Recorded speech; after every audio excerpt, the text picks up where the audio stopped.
make sure I am live. I am back in my office, which just happens to be upstairs at my house because I got to work out of my home with many other dope CFOs doing the same thing. So let's just jump in. We're going to look at kind of investors, entities, tax codes, etc. If you're an accountant, bookkeeper, CPA, enrolled agent, whatever, attorney even, and want more information about the Dope CFO program, you can either comment here or message or head over to our website, dopecfo.com. If you're a business owner, farmer, dispensary owner, whatever, manufacturer, you can go to our new website, dopecfo.us, and find more information about how to find a Dope CFO advisor there. So those are two places you can go. Also, I will be speaking at many events this year, including a month from now, August 8th to 10th, at the AICPA event. It's their national cannabis event. I am leading the event off. I'm also closing it down on day 3. I'm speaking every single day on different topics. I think I'm speaking 4 times and moderating 3, at least as of now. So I will be there and hope to meet many of you as well there. So let's just get into, I'm going to look at some entity stuff. So again, 280E is the tax code that governs this niche. Cannabis is still federally illegal, and so that brings up even more issues than might exist in a totally federally legal entity, especially if you're an investor. And I've had, over the last 7 years, many investors calling me to panic for a variety of things. I can think of a billionaire that called me and said, Andrew, I mistakenly put $10 million into a dispensary. That was a really bad idea. They're doing basically criminal things and I want to get out. And my first question was, why on earth would a billionaire ever even go into this industry? You know, you've got your huge clothing company. You're doing fine. There's just no need to, if there's even like a 1/10 of 1% risk, why mess with it?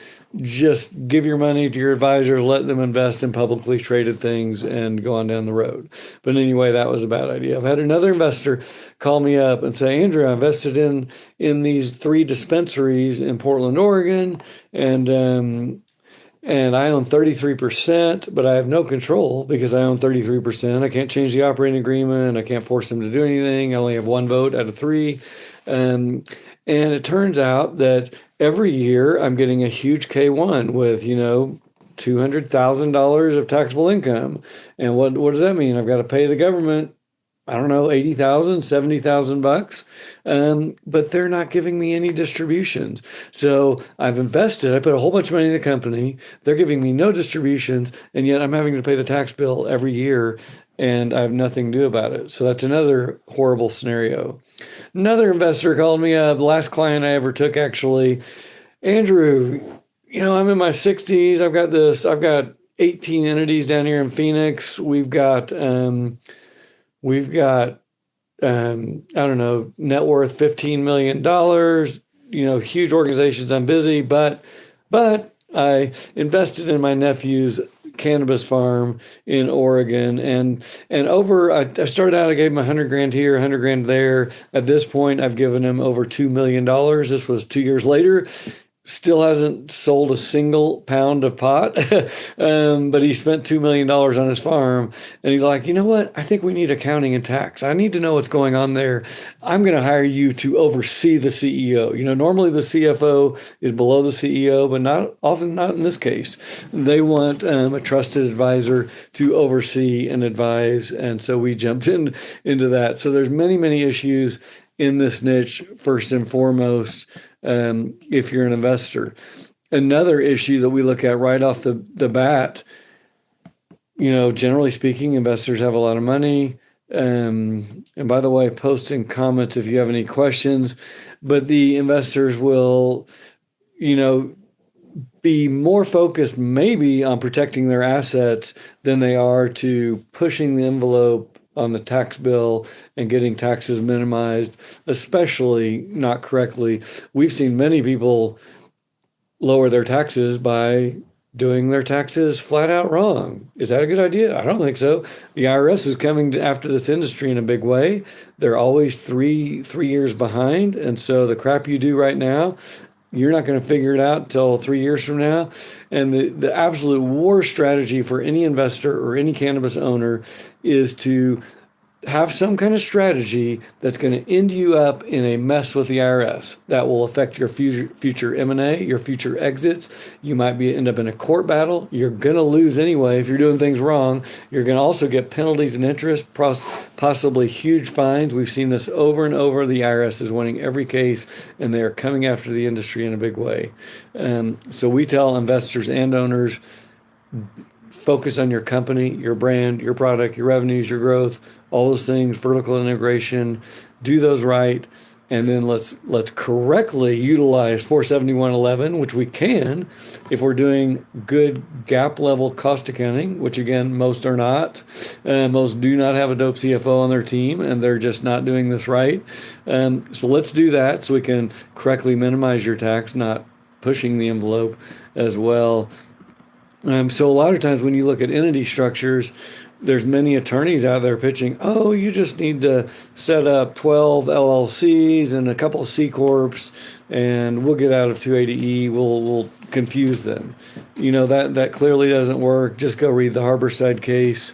What that will get you is very high accounting and tax return fees, because if you come to me and tell me, and I've had this, a flow chart that I can't even understand. There's like grids going every which way, 25 entities. It's like, yeah, I'm going to charge you a fortune to deal with all that. And just for your 25 standalone financials and then all your different variations of combinations and consolidations, going to be very tricky and expensive. And will that get you any value? As far as beating the tax code, doubtful.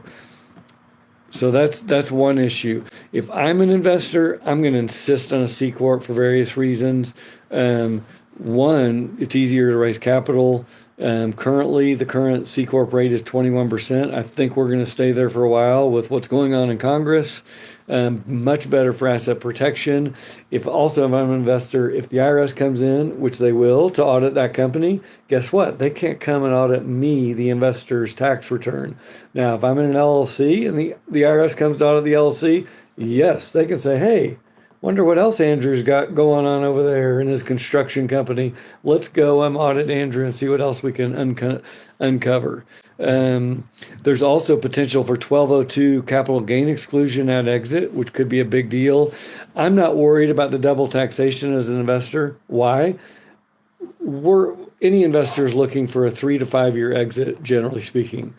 We're going to be investing, if we do things right and we're investing a ton of money in our farm and our dispensaries, and we're paying bills and rent and insurance and all these things and investing in our growth, there's not going to be money for distributions. As a matter of fact, we'll likely be putting more money in each year. So we don't have to worry about that fact. So we get the low 21% rate. If we can potentially get some 1202 capital gain exclusion, that's a home run as well. There's a little more cost to set up a C Corp, but again, I still like this structure. Here's another deal around the tax issue. The C Corp pays the tax, not me. There is no K1 flowing through to me. Now, this is 100% opposite from another industry that I used to work in, oil and gas. Oil and gas, which has similar in ways to cannabis. It's kind of a high-risk industry, lots of opportunity for home runs and big growth. But the benefit in the oil and gas industry with the oil and gas lobby, they've had massive tax benefits for decades. And so I can invest in an oil and gas well and get these massive tax benefits on a K1, and I love it. Yeah, send me that K1, and I'm going to use it to lower my overall taxes. So completely opposite that side of things, the C Corp will pay the tax. What else do we have? We're going to have more legal documents to set up at inception. Again, the LLC issues. We talked about the minority interest issues. Be really careful. If you do invest in an LLC, make sure you're happy with the governance structure. Make sure you're happy with tax distributions and they are listed and required. Make sure you've got some kind of out if things go bad and you want out. I would be very, very careful on doing that. Again, make sure you also use a good corporate attorney, tax attorney. We're not attorneys, but I can give input and advice. I've seen things go wrong. So I can give that advice, but I'm still going to say have a good cannabis corporate tax attorney that's advising you well. We can use multi-entity sometimes, especially if there's a legitimate reason. So you have a branding company or a clothing company that's got actual other real customers. That's not just your sister and your wife and your other investors. You got real separate business. We can get some benefit out of that. Or if we have a non-cannabis division in our dispensary and it's actually selling substantial amount of revenues and is profitable and accounted for separately, we can get some benefit out of that. Again, most people are doing this completely wrong on that side of things. If you do go into any other things like stock options or phantom equity or whatever, make sure, again, good attorney, good accounting. There's a lot of complexity involved. I see this all the time in our group. Oh yeah, I just gave someone some equity. They didn't do a valuation. They didn't get an attorney involved. They're already behind. There are serious tax and accounting consequences for doing any kind of equity type of deal. So make sure you're careful on that as well. Also consider the funding structure. You might see convertible notes or safes or direct equity. There's pros and cons of each of those as well. Just looking through my notes here. So anyway, I think that is most of the topic today on that, and we'll hopefully see you all next week.